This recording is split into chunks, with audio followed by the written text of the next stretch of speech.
অশ্লীল কাজ, যেই কাজ করলে লজ্জা পেতে হয় এটাই হচ্ছে অশ্লীল কাজ। আচ্ছা, নামাজ পড়লে কি নামাজি কোনোদিন লজ্জা পায়? তার ইজ্জত করে, মানুষ তাকে সম্মান করে, ঠিক না? যে লোকটা আল্লাহর বিধান পালন করতেছে। কিন্তু কেউ যদি জিনা করে, এ ভাই সবাই শোনেন, নামাজি নামাজ পড়ে সম্মান পায়, কিন্তু কেউ যদি জিনা করে, জিনা একটু পরে যায়, যেই মেয়েটার দিকে তাকানো হারাম। রাস্তা দিয়ে পথ চলতেছি, আমার একটা সুন্দরী মেয়ের দিকে, যে আমাদের যার গাড়িটা হারাম, যারা বিয়ে করা যায় করোনা, তার দিকে তাকাইলাম, তাকানোর কোনো প্রয়োজনই নাই। মানুষকে আমার ভালো বলবে, কি বলবে? এ লোকটা লুচ্ছা। আমাদের দেশীয় ভাষা, কারণ তার নজর ঠিক না, সে বড় নারীর দিকে তাকায়। যেখানে বড় নারীর দিকে নজর দিলে মানুষ আমাকে লজ্জা দেয়, আমাকে ঘৃণা করে।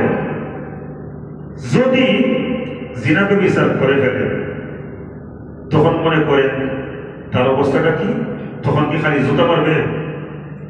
দেখছেন না সাম্প্রতিক সময় বেশ কয়েকটা ঘটনা? আমার ভাইরা, ইসলামের বিধান হচ্ছে যারা জিনা করবে তারা যদি সূরা নূরের প্রথম আয়াতের আলোচনা, দ্বিতীয় আয়াতের আলোচনা, যে যারা জিনা করবে তারা যদি অবিবাহিত হয়, আয-যানিয়াতু ওয়াজ-যানি ফাজলিদু কুল্লা ওয়াহিদিন মিনহুমা মিআতা জালদা, তাদের বিচার হচ্ছে 100 করে বেত্রাঘাত। আর কেউ যদি বিবাহিত হয়, এমন কেউ যদি জিনা বিচার করে, তাহলে তাদেরকে রজম, মানে সন্দেশা, প্রস্তরাঘাতে হত্যা, পাথর মারতেই থাকবে যতক্ষণ পর্যন্ত তাকে হত্যা না করা হয়, ততক্ষণ পর্যন্ত পাথর বর্ষণ চলতেই থাকবে। এরপরে আবার বলেছে তাদেরকে যে বিচারটা করতে হবে, এই বিচারটা কিন্তু লোকচক্ষুর অন্তরালে না, বরং সবার সামনে। ওয়ালিয়াশহাদু আযাবাহুমা তাইফাতুম মিনাল মুমিনিন ওয়ালিয়াশহাদু আযাবাহুমা, জনসমক্ষে এই বিচারটা কার্যকর করতে হবে, যেন তাইফাতুম মিনাল মুমিনিন, মুমিনদের একটা দল প্রত্যক্ষদর্শী হয়, এবং এই বিচার করার সময় কোন দয়া মায়া প্রদর্শন করা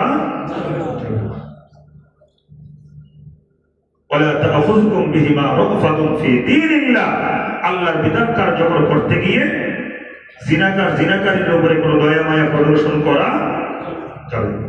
সম্মানিত ভাইরা, আচ্ছা বলেন তো, একজন মানুষ নামাজ পড়লে সম্মান পায়, লজ্জা পায় না? রোজা রাখলে সম্মান পায়, লজ্জা পায় না?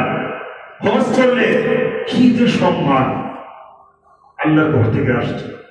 যাকাত দিলে সম্মানিত হয়, লজ্জিত হয় না। কিন্তু বড় নারীর দিকে তাকালে লজ্জিত হয়, জিনা করলে লজ্জিত হয়। কেউ যদি গালি দেয়, গালি দিয়ে লজ্জিত হয়, গালি দিয়ে লজ্জিত হতে হয় না? যদি কোনো মুরব্বী মানুষ গালি দেয়, আরে ভাই এক ফত কবরে সইলা গেছে, এখনো তো মুখটারে ভালো করতে পারলেন, বলে না? বলে না? আর ছোট বাচ্চায় যদি গালি দেয়, তাহলে কোনো মুরব্বী মানুষ কাছে থাকলে তারে প্রথম বুঝাইয়া দেয়, পরবর্তীতে তারে শাসন করে, ধমক দেয়, ঠিক কিনা?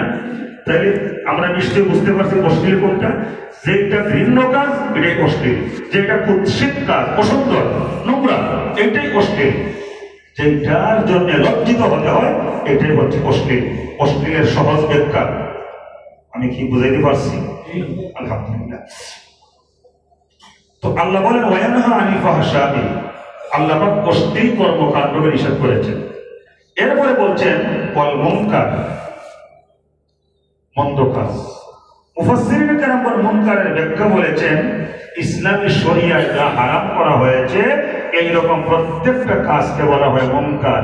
যখন বলেন ইসলামী শরীয়ত আমাদেরকে যা হারাম করেছে এগুলোকে আমরা করতে পারবো? জোরে বলেন পারবো? চুরি করা হারাম না হালাল? তাহলে চুরি করা যাবে না। মদ চুরি করা শুধু হারাম না, আল্লাহ বিধান নাযিল করেছে ওয়াসারিকু ওয়াসারিকাতু ফাকতাউ আইদিয়াহুমা, চুরি যারা করবে নারী হোক পুরুষ হোক হাত কেটে দিতে হবে। আচ্ছা, মিথ্যা কথা বলা হারাম না হালাল? ইসলামের শরীয়ত নিষেধ করছে, আর রাসূল তো বলছে যারা মিথ্যা বলে তারা মুনাফিক, বলছে না? সম্মানিত ভাইরা, আল্লাহ কোরআনে বলছে ওয়াজতানিবু কাওলা যুর, মিথ্যা কথা বলা থেকে তোমরা দূরে থাকো, মিথ্যাকে পরিত্যাগ করো। তাহলে আল্লাহ পাক কোরআনুল কারীমের অন্য এক আয়াতে আমাদেরকে নির্দেশ দিয়েছেন, কুনতুম খায়রা উম্মাতিন উখরিজাত লিন-নাসি তা'মুরুনা বিল মা'রুফি ওয়া তানহাউনা 'আনিল মুনকার। আল্লাহ রাব্বুল আলামিন বলেন, দুনিয়ার মানুষেরা তোমাদেরকে শ্রেষ্ঠ উম্মত করে পৃথিবীর মধ্যে পাঠানো হয়েছে। তোমাদের জন্য ডিউটি হচ্ছে দুইটা। জোরে বলেন কয়টা? এক নম্বরে তা'মুরুনা বিল মারুফ, তোমরা ভালো ভালো কাজ করবে, সুন্দর কাজ করবে।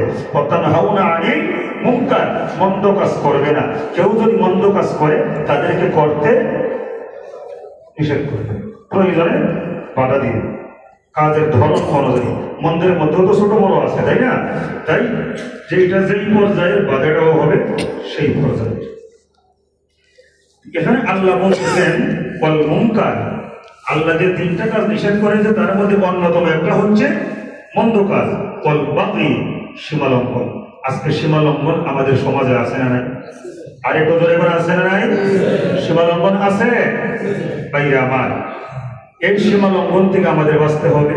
এই সীমা লঙ্ঘনের আরেকটা নাম হচ্ছে জুলুম।